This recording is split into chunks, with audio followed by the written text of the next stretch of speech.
Developing Academic Language by Group 1. There are two types of communication when discussing English language learning. Conversational language is a language used to interact socially with others. Academic language is the reading, writing, and discussion within academic subjects. We're going to focus on acquiring academic language. Cognitive academic language proficiency takes 4 to 7 years to develop. The threshold hypothesis explains the transfer into different threshold levels of academic language from English into their second language or vice versa. It explains the cognitive benefits for bilingual students. There are 3 threshold levels we are going to discuss. The low level of the threshold hypothesis shows no developmental grade level academic language proficiency in either their first or second languages, and there are negative cognitive effects associated with this level. The average level of the threshold hypothesis shows the student being proficient in one language, and therefore there are no negative or positive cognitive effects.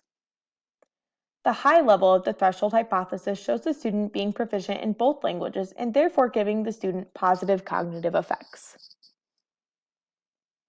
The mode continuum shows how students progress from spoken language to language that seems to be written in academic form.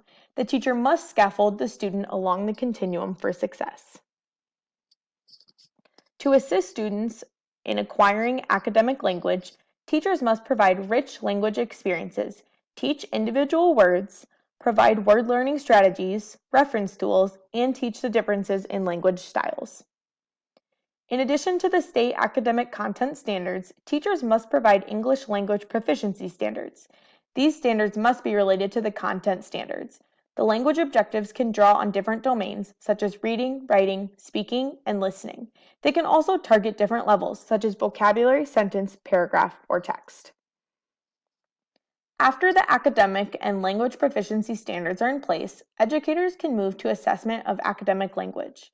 ESL students are assessed more than a native English speaker because they are assessed on their English proficiency and their content knowledge. Students can be assessed through the use of a home language survey or a standards-based proficiency assessment, such as the Language Assessment Scale or the IPT. Educators use these assessments to identify specific supports needed for ESL students. Students who are learning English must receive appropriate support in order to develop academic language and to become successful in the classroom and the community.